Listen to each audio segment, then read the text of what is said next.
पसंद आए तो लाइक, शेयर एंड सब्सक्राइब। घमंडी ससुराल की कहानी। यह कहानी एक छोटे से गांव की है, जहां एक साधारण और स्नेही परिवार रहता था। इस परिवार में एक लड़की थी जिसका नाम सुमन था। सुमन बेहद सुंदर, समझदार और मेहनती थी। उसकी शादी एक अमीर परिवार में हुई, जहां उसका पति रमेश था। रमेश के परिवार में उसके माता पिता, एक बड़ा भाई और एक छोटी बहन रहते थे। यह परिवार धन और संपत्ति के कारण गांव में बहुत प्रसिद्ध था, लेकिन उनके घमंड और अहंकार के कारण लोग उनसे दूरी बनाए रखते थे। सुमन जब अपने ससुराल पहुंची, तो उसने सोचा कि वह अपने नए परिवार में खुशहाल जीवन बिताएगी। लेकिन ससुराल पहुंचते ही उसे वहां के लोगों के घमंडी स्वभाव का पता चला। ससुराल वाले सुमन को तुच्छ मानते थे और उसे नीचा दिखाने का कोई मौका नहीं छोड़ते थे। सासू माँ हमेशा उसे उसकी साधारण पृष्ठभूमि का ताना मारती और ससुर जी भी उसे अपनी संपत्ति के सामने तुच्छ मानते थे। उसका देवर और नंद भी उससे ठीक से बात नहीं करते थे। सुमन ने सोचा कि समय के साथ सब कुछ ठीक हो जाएगा, लेकिन समय बीतने के साथ स्थिति और भी बिगड़ती गई। सुमन को कोई भी काम करने पर हमेशा ताने सुनने पड़ते थे। वह दिन रात मेहनत करती, फिर भी उसे किसी भी काम के लिए सराहना नहीं मिलती थी। एक दिन सुमन ने अपने पति रमेश से इस बारे में बात की और उसे अपनी परेशानियों के बारे में बताया।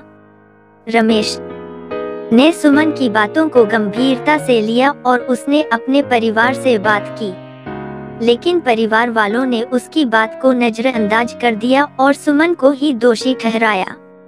रमेश को अपनी पत्नी का दर्द महसूस हुआ और उसने सुमन को साथ देने का निर्णय लिया।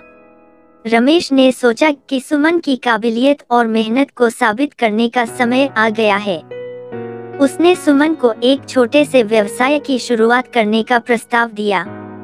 सुमन ने इसे एक चुनौती के रूप में लिया और अपनी मेहनत से एक छोटे से व्यवसाय को शुरू किया। उसने अपनी कला और कौशल का उपयोग कर हस्तनिर्मित सामान बनाने शुरू किए। सुमन की मेहनत और समर्पण रंग लाने लगे। उसके बनाए हुए सामान की मांग बढ़ने लगी और उसके व्यवसाय ने तेजी से उन्नति की। धीरे धीरे सुमन के व्यवसाय ने पूरे गांव में अपनी पहचान बना ली। लोग उसकी प्रशंसा करने लगे और उसके काम की सराहना करने लगे। सुमन की सफलता ने ससुराल वालों की आंखें खोल दी। उन्हें एहसास हुआ कि उन्होंने सुमन के साथ कितना गलत व्यवहार किया था। सासू माँ और ससुर जी ने सुमन से माफी मांगी और उसकी काबिलियत को स्वीकार किया। देवर और नंद ने भी अपने व्यवहार पर पछतावा किया और सुमन से मित्रता कर ली। सुमन की मेहनत और समर्पण ने उसके ससुराल वालों के दिल जीत लिए और उसका जीवन खुशहाल हो गया। उसने साबित कर दिया कि घमंड और अहंकार से कुछ हासिल नहीं होता, बल्कि सच्ची सफलता और सम्मान मेहनत और ईमानदारी से ही प्राप्त होते हैं। इस कहानी से हमें यह सीखने को मिलता है कि हमें किसी की काबिलियत को उसके पृष्ठभूमि से नहीं, बल्कि उसके कर्मों और समर्पण से आंकना चाहिए।